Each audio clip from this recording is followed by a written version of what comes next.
BBC বাংলার অধিবেশন প্রবাহতে আপনাদের স্বাগত। আজ আপনাদের সাথে লন্ডন স্টুডিও থেকে আছি মানসী বড়ুয়া।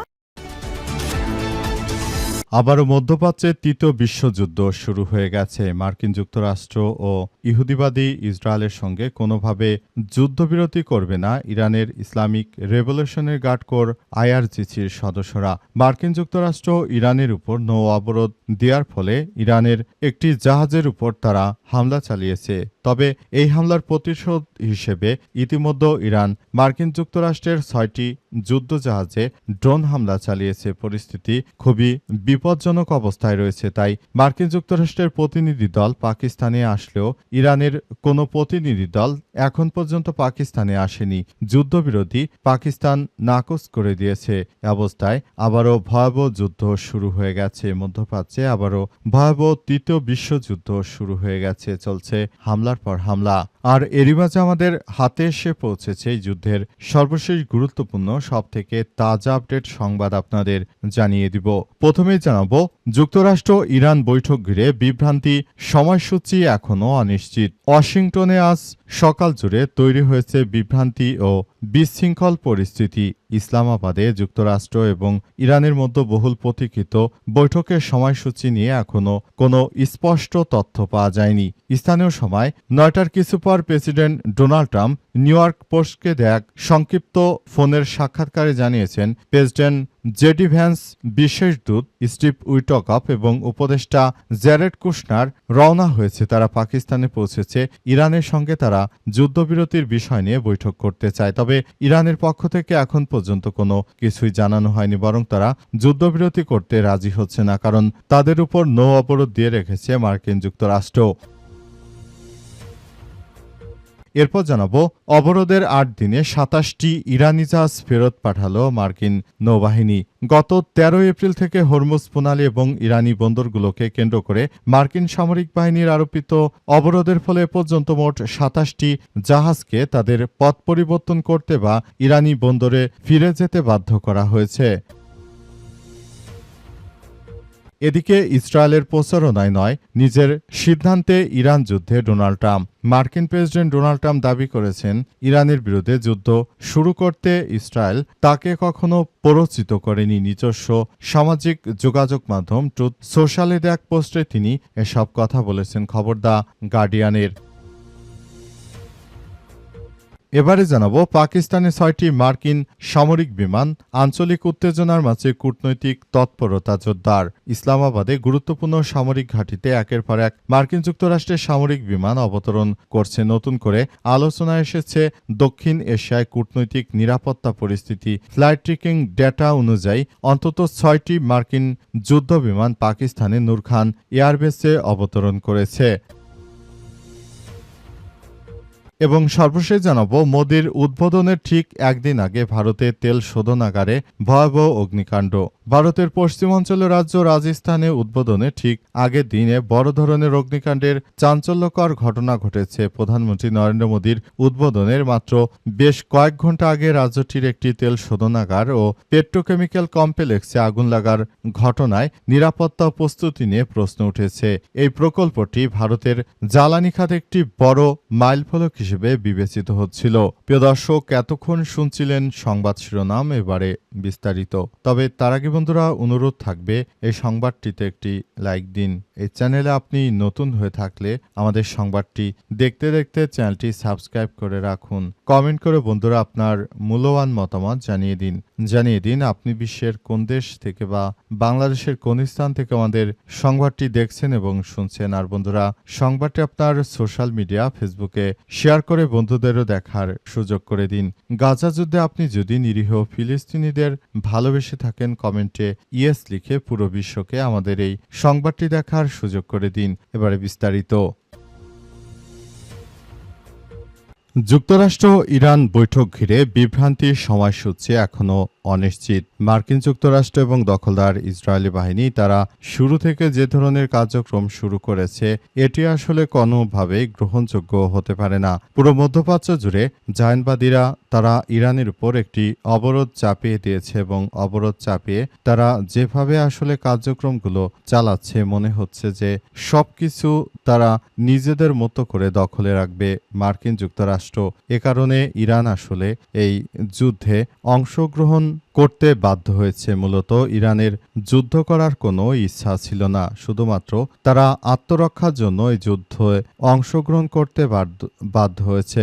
মার্কিন যুক্তরাষ্ট্র শুরু থেকে তারা দখলদার ইসরায়েলি বাহিনীকে নিয়ে মূলত এই যুদ্ধ শুরু করেছে এবং তারা ইরানের উপর এখন নৌ অবরোধ চাপিয়ে দেওয়ার ফলে মূলত ইরান এই যুদ্ধবিরতিতে এখন পর্যন্ত পাকিস্তানে তাদের প্রতিনিধি দল পাঠায়নি এবং ধারণা করা হচ্ছে যে তারা হয়তো তাদের প্রতিনিধি দল পাঠাবে না, কারণ তারা যদি তাদের প্রতিনিধি দল পাঠানোর মতো কিছু মনে করত তাহলে এতক্ষণ পাঠিয়ে দিত। কারণ মার্কিন যুক্তরাষ্ট্র শুরু থেকে ইরানের বিরুদ্ধে একটি চাপ প্রয়োগ করার চেষ্টা করছে এবং ইরানের উপর একটি নৌ অবরোধ চাপিয়ে দিয়ে মূলত মার্কিন যুক্তরাষ্ট্র তারা এই কার্যক্রমগুলো চালিয়ে যাচ্ছে এবং সাগরে এই জাহাজগুলোকে তারা আটকে দেওয়ার চেষ্টা চালিয়ে যাচ্ছে। তবে পরিস্থিতি যাই হোক না কেন মার্কিন যুক্তরাষ্ট্র যেন এই বিষয়টি আসলে সফল হতে না পারে সেই ব্যাপার নিয়ে তারা ইতিমধ্যে কাজ করছে।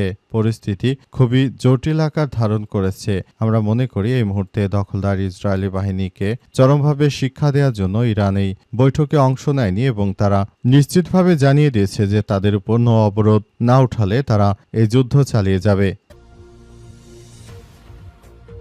ইরানের উপর নৌ অবরোধের ৮ দিনে ২৭টি ইরানি জাহাজ ফেরত পাঠালো মার্কিন নৌবাহিনী। মার্কিন যুক্তরাষ্ট্রের নৌবাহিনী আবারও অবৈধভাবে ইরানের উপর তারা খবরদারি করতে শুরু করেছে। তারা হরমুজ প্রণালী থেকে বেরিয়ে যাওয়া কিংবা ঢুকতে চাওয়া এমন ২৭টি ইরানি জাহাজকে তারা আবার ইরানের দিকে ফেরত পাঠাতে বাধ্য করেছে। তাদের উদ্দেশ্য হচ্ছে তারা পুরোপুরি এই প্রক্রিয়াটি চালিয়ে মূলত সবকিছু আসলে দখলদারদের মধ্য দিয়ে করে দিতে চায় এবং সবকিছু অত্যন্ত জটিলভাবে এবং সুচরিত্রভাবে তারা সেগুলো নিয়ন্ত্রণ করার যে অপচেষ্টা সেগুলো চালিয়ে যাচ্ছে। তাদের মূল উদ্দেশ্য হচ্ছে যে পরিস্থিতি যেমনই হোক না কেন এর জন্য তারা জায়নবাদী দখলদার আমেরিকা তারা যেভাবে শুরু করেছে এটি আসলে কোনোভাবে গ্রহণযোগ্য হতে পারে না। পুরো সবকিছু তারা একটি ধ্বংসস্তূপের মধ্যে ফেলে দিচ্ছে। পরিস্থিতি খুবই জটিল আকার ধারণ করেছে বলে বলা যাচ্ছে এবং পুরো বিশ্বর কাছে তারা ইরানকে একটি টেররিস্ট রাষ্ট্র হিসেবে পরিচিত করে দিতে চায়, কিন্তু শেষ পর্যন্ত ইরান কখনোই এই সন্ত্রাসী বাহিনীর দ্বারা প্ররোচিত হবে না। তারা ইরান মার্কিন যুক্তরাষ্ট্রের সঙ্গে কোনো কার্যক্রম চালাবে না বলে স্পষ্টভাবে জানিয়ে দিয়েছে এবং এর জন্য দখলদারেরা যত কিছুই করুক না কেন তাদের বিরুদ্ধে পুরোপুরি এখনও বদ্ধপরিকরভাবে কাজ করছে ইরানের ইসলামী বিপ্লবী গার্ড বাহিনীর সদস্যরা এবং কার্যক্রমগুলো চালিয়ে মূলত তারা সবকিছু শেষ করে দিচ্ছে। ইসরায়েলের প্রচারণায় নয় বরং নিজের সিদ্ধান্তে ইরান যুদ্ধে ডোনাল্ড ট্রাম্প জানালেন। ট্রাম্প নিজে মার্কিন প্রেসিডেন্ট ডোনাল্ড ট্রাম্প এখন দাবি করছেন যে তিনি ইরানের সঙ্গে যে যুদ্ধ শুরু করেছেন সেই যুদ্ধ তিনি কারো প্ররোচনায় পড়ে নয় বরং তিনি নিজের সিদ্ধান্তে ইরানের বিরুদ্ধে যুদ্ধে ঝাঁপিয়ে পড়েছেন। কারণ হিসেবে তিনি জানাচ্ছেন যে ইরানের হাতে বর্তমান যে সমৃদ্ধ ইউরেনিয়াম রয়েছে সেগুলো যদি আমেরিকা না নিয়ে নেয় তাহলে ভবিষ্যতে আমেরিকার জন্য বড় ধরনের সমস্যার সৃষ্টি হতে পারে। সুতরাং এই বিষয়টি তারা বিবেচনা করে আসলে পরিস্থিতি মোকাবেলা করার চেষ্টা করেছে। এ কারণে মূলত ইরানের উপর এই হামলা চালানো হয়েছে বলে জানিয়েছে মার্কিন যুক্তরাষ্ট্রের প্রেসিডেন্ট ডোনাল্ড ট্রাম্প। প্রেসিডেন্ট আরও দাবি করেছেন যে শুরু থেকে আমি অনেক চেষ্টা করেছি ইরানকে বাগে আনার জন্য, কিন্তু তারা এমন একটি রাষ্ট্র তারা কখনোই আসলে আমাদের কোনো কথাই শুনেনি। তারা নিজেদের মতো করে সবকিছু পরিচালনা করার সিদ্ধান্ত গ্রহণ করে, তাই বাধ্য হয়ে আমরা এই কার্যক্রমগুলো চালাতে বাধ্য হয়েছি বলে দাবি করেছেন মার্কিন যুক্তরাষ্ট্রের প্রেসিডেন্ট ডোনাল্ড ট্রাম্প। তিনি শুরু থেকেই জানিয়েছেন যে তিনি আসলে যুদ্ধ চাননি, তবে ইরান কখনোই আসলে সহজভাবে তার সঙ্গে ডিল করতে রাজি হয়নি। এ কারণে তিনি বাধ্য হয়ে এই যুদ্ধ শুরু করার নির্দেশ দিয়েছেন মার্কিন যুক্তরাষ্ট্রের সেনাবাহিনীকে। তবে যে যাই বলুক না কেন, মার্কিন প্রেসিডেন্ট ডোনাল্ড ট্রাম্প এখন যতই অস্বীকার করুক না কেন, আসলে বিষয়টি হচ্ছে যে তিনি ইহুদিবাদী ইসরায়েলের প্রধানমন্ত্রী বেনিয়াম নেতানিয়াহুর কথা শুনে তিনি মূলত এই যুদ্ধ শুরু করেছেন। যুদ্ধে সবকিছু একদম তছনছ হয়ে গেছে। যুক্তরাষ্ট্রের মধ্যপ্রাচ্যের ২৭টি ঘাঁটি গুঁড়িয়ে দিয়েছে ইরানের ইসলামী বিপ্লবী গার্ড বাহিনী। পাকিস্তানে ৬ মার্কিন সামরিক বিমান, আঞ্চলিক উত্তেজনার মাঝে কূটনৈতিক তৎপরতা জোরদার। পাকিস্তানে মার্কিন যুক্তরাষ্ট্রের ৬টি শক্তিশালী যুদ্ধবিমান অবতরণ করেছে। জানা গেছে যে এই যুদ্ধবিমানগুলি মূলত তারা পাকিস্তানে মার্কিন যুক্তরাষ্ট্রের যে ভাইস প্রেসিডেন্ট জেডি ভ্যান্সও যারা আছেন তারা আসবেন, তাদের নিরাপত্তার কারণে মূলত এই বিমানগুলো নাকি যুক্তরাষ্ট্র থেকে এসেছে। তবে অনেকেই ধারণা করছে যে এই বিমানগুলো দিয়ে মূলত পাকিস্তানে যদি ইরানের প্রতিনিধি দল আসে, তাহলে এই বিমানগুলো দিয়ে সামরিক সদস্যরা মূলত পাকিস্তানে এসেছে। পাকিস্তানের নূরখান এয়ারবেজে তারা বর্তমান অবতরণ করেছে। তাদের উদ্দেশ্য হয়তো ভিন্ন কিছু থাকতে পারে। তারা এমনও আছে যে ইরানের বিরুদ্ধে গিয়ে তারা একটি বড় ধরনের নৈরাজ্যকর পরিস্থিতি শুরু করে দিতে পারে পাকিস্তানে ইরানের একটি বিশেষ প্রতিনিধি দল যদি আসে, যারা মূলত এই মুহূর্তে ইরানকে নেতৃত্ব দিচ্ছে, তারা যদি আসে, তাদের উপর যদি এই জায়নবাদীরা কোনোভাবে আক্রমণ চালিয়ে দিতে পারে এবং তারা যদি সফল হয়, সেটি আসলে বড় ধরনের একটি সমস্যা ক্রিয়েট করতে পারে ইরানের জন্য।